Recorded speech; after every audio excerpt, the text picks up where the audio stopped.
우리 성도님들께서 잘 아시다시피 예수님께서는 이 땅에 거하시는 동안 여러 가지 모양으로 앓고 있던 많은 병자들을 고치셨습니다. 그들 중에 가장 대표적인 것이 나병, 곧 문둥병자, 또 중풍병자, 그리고 소경, 곧 맹인을 고치시는 것이었습니다. 그런데 이것은 시대적으로 그러한 병이 많았다라는 의미, 그 이상의 의미로 우리에게 영적인 측면에서 제시해주는 상징적인 의미들이 있습니다. 성도님들, 먼저 이 나병, 곧 문둥병은 그들의 살이 썩어 떨어져 나가도 아픔을 느끼지 못하는 병입니다. 그래서 실제로 이 나병 환자들을 보면 손가락이나 발가락이나 심지어는 코까지도 떨어져 나가 있죠. 그러나 그들은 그러함에도 불구하고 아픔을 느끼질 못합니다. 이것을 영적인 측면에서 보면 영적인 문둥병을 앓고 있는 사람은 그들의 영적인 상태가 썩어져 하나씩 떨어져 나가도 고통을 느끼지 못하기 때문에 지금 나의 영적인 상태가 병들었는지 아니면 건강한지 대체 어떠한지를 가늠조차 하지 못하는 그런 영혼의 병을 가진 이들을 말하는 것입니다. 또한 중풍병은 그들이 움직이길 원해도 그들이 원하는 대로 움직일 수 없어서 가고 싶은 곳으로 가거나 하고 싶은 것을 마음대로 할 수 없는 병입니다. 이것을 또한 영적인 측면에서 보면 영적인 중풍병자는 아무리 주님의 말씀이 그에게 임해서 감동한다 하더라도 심지어 하나님께서 직접 그렇게 하라고 말씀하셔도 이 머리로는 아는데 행동으로는 자기 자리에 누워서 꼼짝도 않고 절대로 움직이지 않는 영적인 병을 가진 이들을 말하는 것이죠. 그리고 오늘의 주제인 영적인 소경입니다.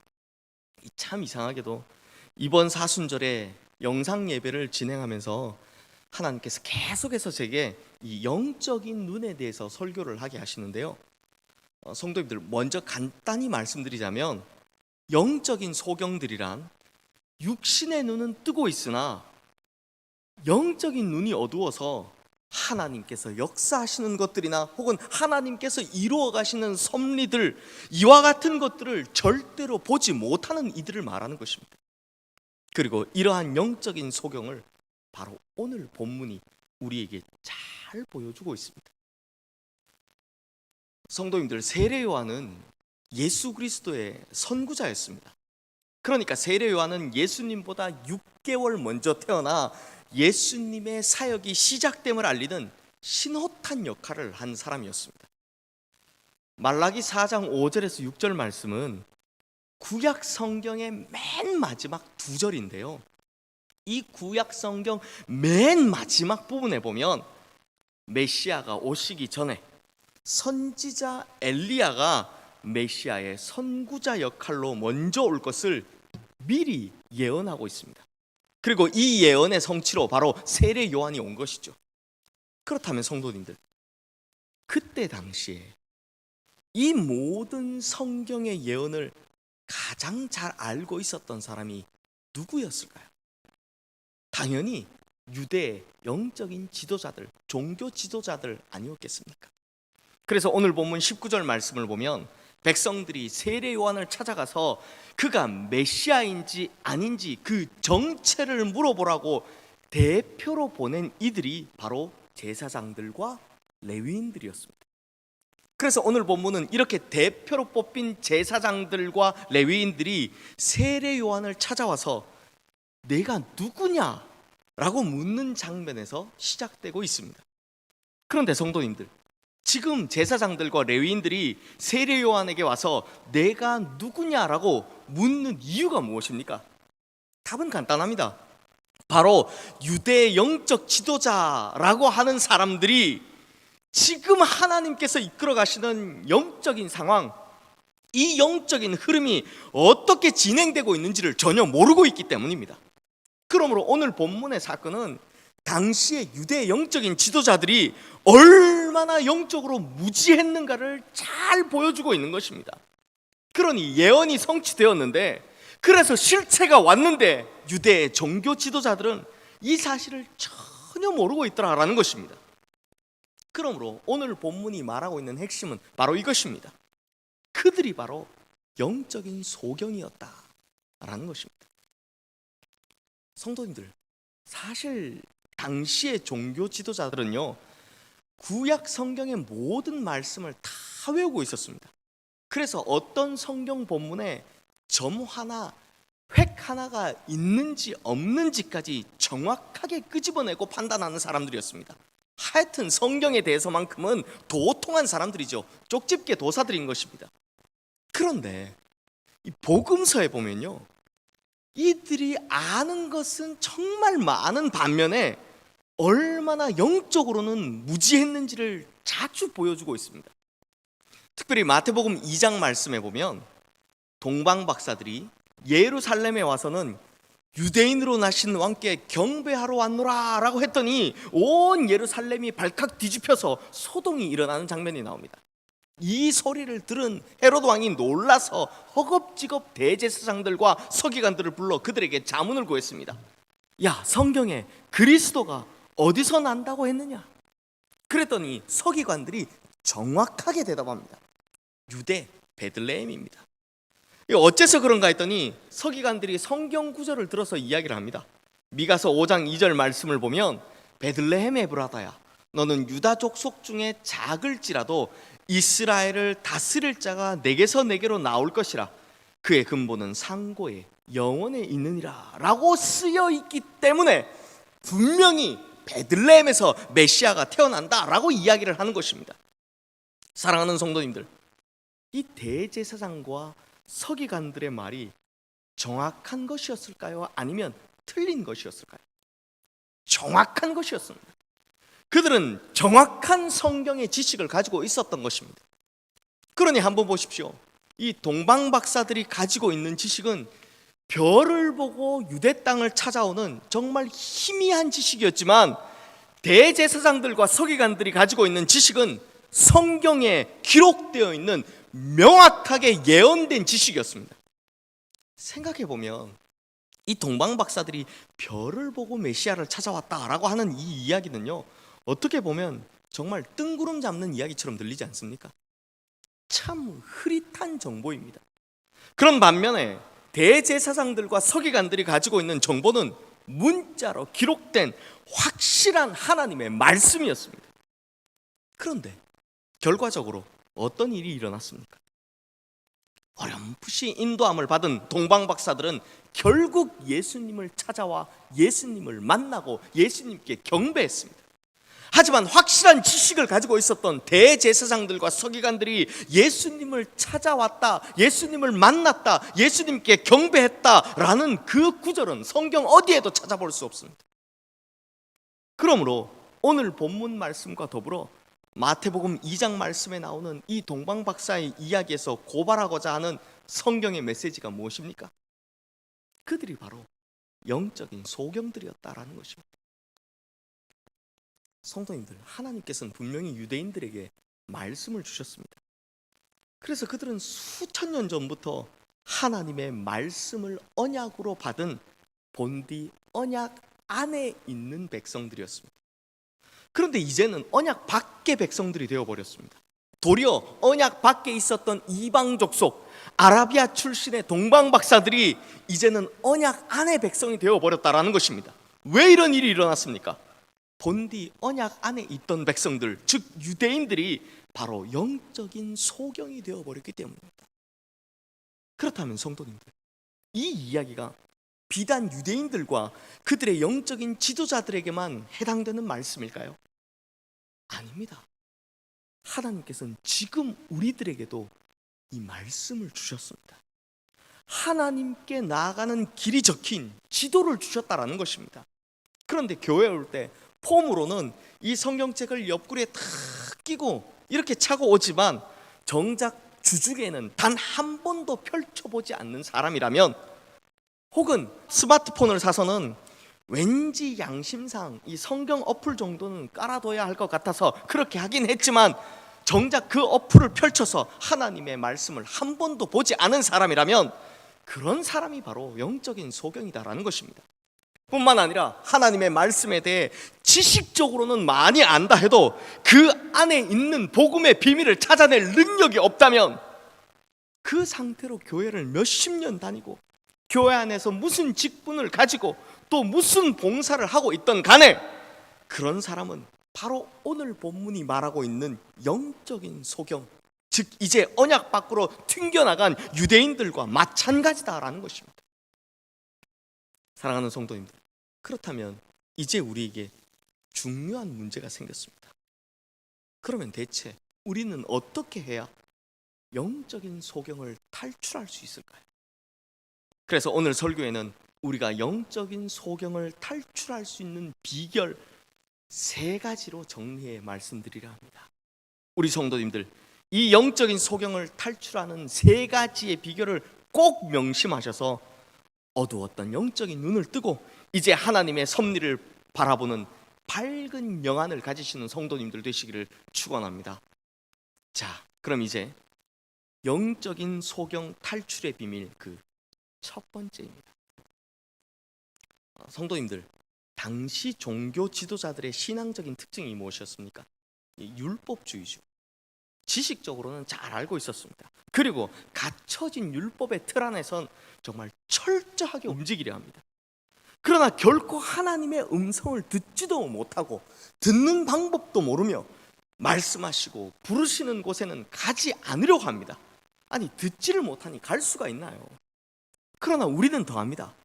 성도님들, 대한민국처럼 설교가 많이 쏟아져 나오는 곳이 세상에 어디에 있습니까?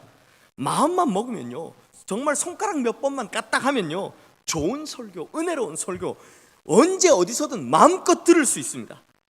그런데 듣기는 듣는데 우의독경입니다. 마음에 아무리 강한 감동이 와서 눈물을 흘려도 결코 움직이지는 않습니다. 그러니 예수님께서 안타까워 말씀하신 피를 불어도 춤을 추지 않고 슬피 울어도 가슴을 치지 않는 세대가 바로 우리의 세대라는 것입니다. 성경에 대해서 수십 년간 들어온 것은 정말 많아서 입으로 떠드는 것은 정말 잘합니다. 말은 정말 잘한다는 것입니다. 그런데 이렇게 말로만 하는 이들에 대해 성경은 이렇게 정의를 내립니다. 야고보서 2장 19절에서 20절 말씀을 보면 내가 하나님은 한 분이신 줄을 믿느냐? 잘하는도다. 귀신들도 믿고 떠느니라. 아, 허탄한 사람아, 행함이 없는 믿음이 헛것인 줄을 알고자 하느냐라고 합니다. 즉 말로만 떠드는 이러한 신앙인의 모습을 보고 행함이 없는 믿음을 가진 사람의 모습을 보고 야고보 사도는 딱 한마디로 잘라서 그건 헛것이다. 그리고 이것은 귀신조차 믿는 귀신의 믿음이다 라고 딱 잘라 말한 것입니다. 귀신들도 예수님이 누구신지 믿음이 무엇인지 다 잘 알고 떠든다는 것입니다. 그러나 귀신의 믿음은 행하는 믿음이 아니라 말로만 하는 떠드는 믿음입니다. 그러나 귀신의 믿음은 도피하는 믿음이요 거절하는 믿음이지 절대로 순종하는 믿음이 아니다라는 것입니다. 귀신들도 다 압니다. 귀신들도 믿습니다. 그러나 알면서도 못하겠다, 아니 내가 믿기는 믿는데 못하겠다라고 하고 그냥 입으로만 무슨 성인이라도 된 것 마냥 떠들기만 하고 있다면, 즉 행함이 없는 믿음이라면 그것이 헛것이고 그것이 바로 귀신의 믿음이다 라는 것입니다. 반면에 히브리서 11장, 즉 믿음장을 보면 끝까지 믿음을 지킨 이들, 우리가 본받아야 할 믿음의 경주자들로 나오는 이들에게서 공통점을 하나 발견할 수 있습니다. 그것이 무엇이냐? 바로 그들의 믿음은 전부 행동하는 믿음이었다라는 것입니다.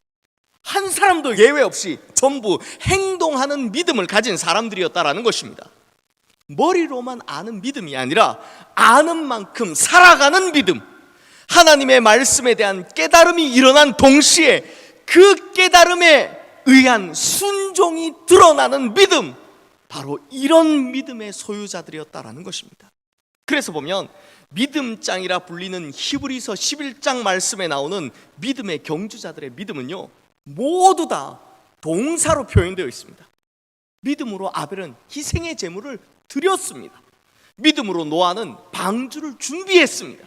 믿음으로 아브라함은 아들을 바쳤습니다. 믿음으로 모세는 애굽을 떠났습니다.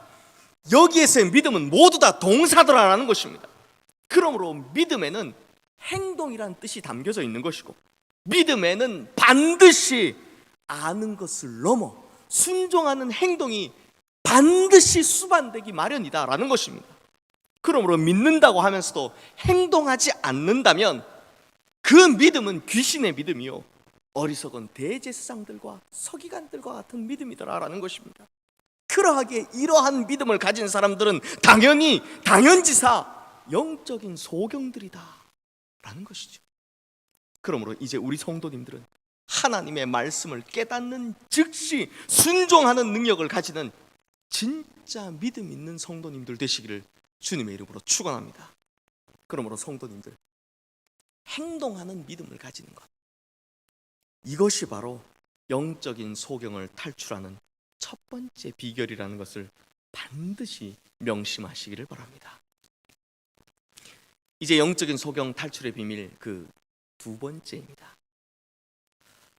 성도님들, 대제사장들과 또 서기관들, 그리고 바리새인들, 사두개인들과 같은 이 유대의 종교 지도자들이 예수님과 세례 요한의 설교에 대해서 펄펄 뛰며 난리친 이유가 무엇입니까?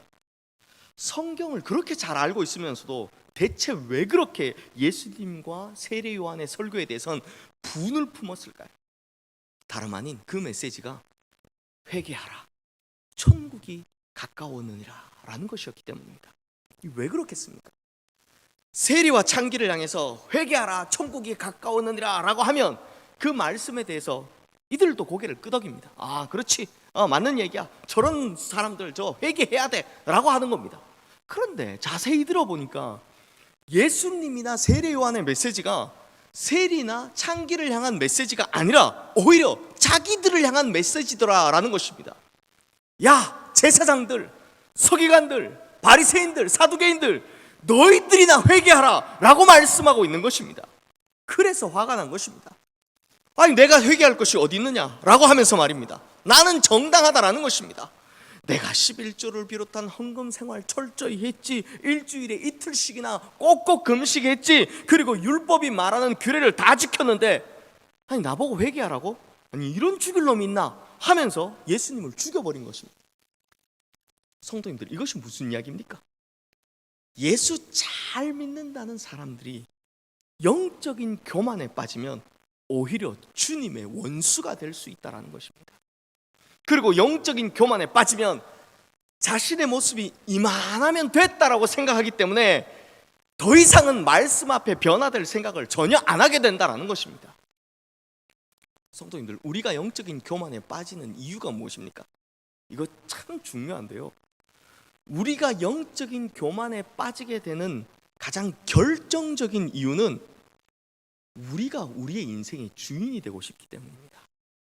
그냥 내 마음대로 내 뜻대로 사는 것이 더 평안하다, 더욱 가치 있다, 이렇게 여기기 때문입니다. 그러므로 하나님의 말씀을 들음에도 계속해서 내 고집을 버리지 못하고, 그래서 듣기 싫은 말씀은 내 마음대로 거르고 반대로 내가 듣기 좋은 말씀만 골라서 듣고 있다면, 그래서 결국 내 심령의 주인이 주님으로 바뀌지 않는다면 이 영적인 교만이 우리의 눈을 가리게 될 것이고, 그러면 우리는 영적인 소경이 될 수밖에 없다라는 것입니다. 성도님들, 어느 피아니스트가 독주회를 가졌다라고 칩시다. 그 피아니스트가 독주회에서 연주를 너무너무 잘했습니다. 그래서 그곳에 있던 사람들이 이 독주회가 마치자마자 모두 다 일어나서 환호성을 지르고 기립박수를 쳤습니다. 그런데 어떤 사람이 이 독주회를 마치고 피아니스트를 만나서 이렇게 인사를 했다고 합니다. 야, 선생님, 오늘 연주 잘 들었습니다. 역시 피아노는 독일제 피아노가 최고인 것 같습니다. 성도님들, 이건 욕입니다. 모욕도 이런 모욕이 없습니다. 연주회가 끝나고 난 다음 이 피아니스트가 최고입니다 라고 하면서 피아노를 친 사람에 대한 칭송이 나와야지, 기껏 한다는 이야기가 피아노는 뭐 슈타인웨이나 베젠돌프 같은 독일제 피아노가 최고입니다 라고 한다면 이 무슨 경우에 맞지 않는 이야기입니까? 그런데 성도님들, 이렇게 경우에 맞지도 않는 일, 즉 주객이 전도가 된 이런 어처구니 없는 일을 주님과의 관계에서 하고 있다는 것입니다. 반면에 세례 요한을 보십시오. 사람들이 세례 요한에게 와서 내가 누구냐라고 물었습니다. 이 말의 뜻은 네가 그리스도냐? 아니면 네가 엘리야냐? 그것도 아니면 선지자냐? 라는 질문 아닙니까? 그런데 그때 세례 요한이 무엇이라고 대답합니까? 나는 엄마 뱃속에서부터 성령이 충만한 사람이다. 나는 너희들과 비교조차 할 수 없는 그런 위대한 존재이다. 뭐 이렇게 대답했습니까? 아니죠. 세례 요한은 영적으로 교만한 사람이 절대 아닙니다. 그때 세례 요한의 대답이 오늘 본문 23절 말씀인데요, 우리 함께 읽겠습니다. 이르되 나는 선지자 이사야의 말과 같이 주의 길을 곧게 하라고 광야에서 외치는 자의 소리로라 하니라. 이 대답에서 세례 요한은 자기를 단지 소리에 불과하다라고 말했습니다. 즉 예수 그리스도는 말씀이신 반면 자신은 소리에 불과하다라는 것입니다. 성도님들, 말씀은 본질이고 소리는 도구입니다. 말씀은 영원하지만 소리는 한 번 발성하고 나면 없어지는 것입니다. 그러므로 세례 요한은 나는 다만 그 말씀을 증거한 후 사라지는 소리에 불과합니다. 나는 다만 그 말씀이 오시는 길을 예비하는 도구에 불과합니다 라고 하면서 철저히 자신을 감추고 예수님만 드러내는 모습을 보이더라는 것입니다. 그러자 사람들이 또 물어봅니다. 네가 왜 세례를 주느냐? 그러자 이렇게 대답합니다. 나는 물로 세례를 주지만 내 뒤에 오시는 분이 있습니다. 나는 그분의 신발끈을 풀기도 감당치 못할 존재입니다. 그러므로 성도님들, 세례 요한의 대답을 자세히 보면 알 수 있는 것이 있습니다. 예수님이 크다는 것을 절감하고 나면 자기는 작아질 수밖에 없다는 것입니다. 그러므로 예수님이 크시고 나는 작다는 것을 절감하는 그때 영적인 거만은 영적인 겸손으로 바뀌게 된다는 것입니다. 그러므로 성도님들, 영적인 소경을 벗어나는 두 번째 비결은 우리의 눈을 가리웠던, 또 우리의 목을 곧게 했던 이 영적인 교만을 내려놓고 우리 주님의 크심을 인정하면, 주님만이 내 삶의 주관자이며 내 삶의 주권자 되심을 인정할 때, 그때 가능한 것입니다. 즉 주님이 본질이시고 나는 도구라는 것을 인정할 때 우리는 영적인 소경에서 벗어날 수 있게 된다는 것입니다. 그러므로 우리 성도님들은 우리 주님의 크심을 인정하고 우리 주님께서 내 삶의 주관자이시며 주권자 되심을 인정하는 이 영적인 겸손을 통해 이제는 주님께서 이루어 가시는 그분의 역사와 섭리에 동참하는 밝은 영안을 가지신 우리 모든 성도님들 되시기를 주님의 이름으로 축원합니다. 이제 영적인 소경 탈출의 비밀 세 번째, 마지막입니다. 우리 다 함께 오늘 본문 아래에 있는 29절 말씀 우리 함께 읽겠습니다. 이튿날 요한이 예수께서 자기에게 나아오심을 보고 이르되 보라, 세상 죄를 지고 가는 하나님의 어린 양이로다. 세례 요한은 예수님을 향해 보라, 세상 죄를 지고 가는 하나님의 어린 양이로다 라고 외쳤습니다. 그런데 이 외침은요, 당시의 상황에 비추어 볼 때 상당히 의미 있는 외침이었습니다. 왜냐하면 저들이 세례 요한에게 던진 질문을 자세히 보면 무심결에 그들의 음흉한 속내를 드러내고 있기 때문입니다. 그들이 세례 요한에게 무엇이라고 물었습니까?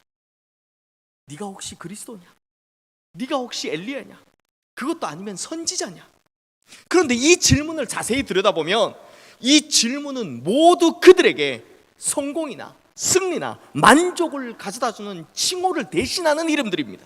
무슨 이야기입니까?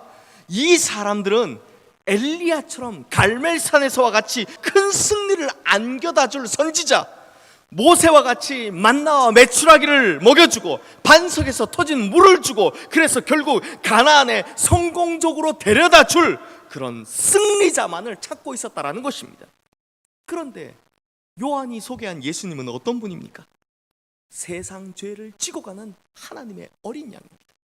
그러므로 너희에게 필요한 것은 승리자로서의 그리스도, 너희의 필요를 만족시켜주는 그리스도가 아니라 우리의 죄를 대속하기 위한 어린 양으로서의 그리스도다. 바로 이것을 강조하고 있었다는 것입니다. 그러므로 너희들의 상태가 어떠한 줄 아느냐? 너희들에게는 구원자가 필요한 것이지 승리와 성공은 그 다음 문제다라는 것입니다.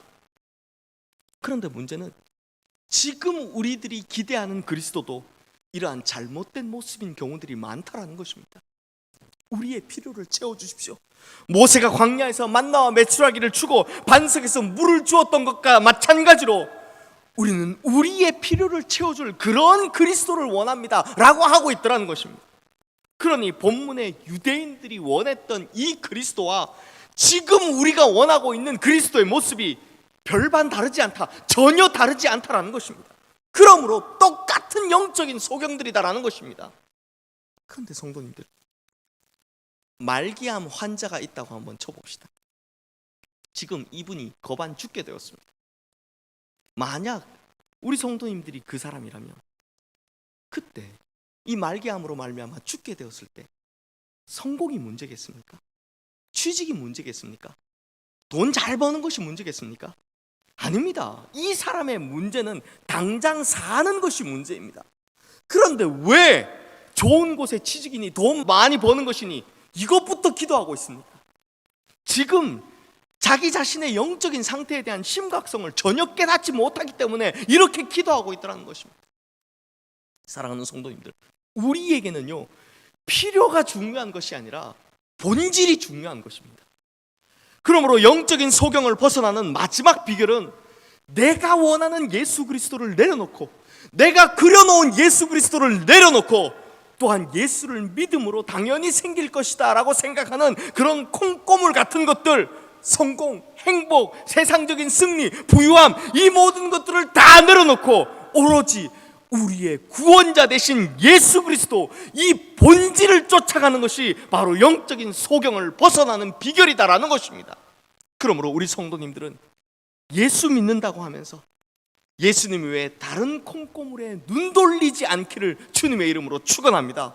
오직 우리 믿음의 본질 되신 예수 그리스도, 그분을 말씀에 기록된 그대로 받아들이시는 성도님들 되셔서 이제는 영적인 소경에서 벗어나 밝은 영의 눈을 가지시는 모든 성도님들 되시기를 주님의 이름으로 축원합니다. 기도하겠습니다.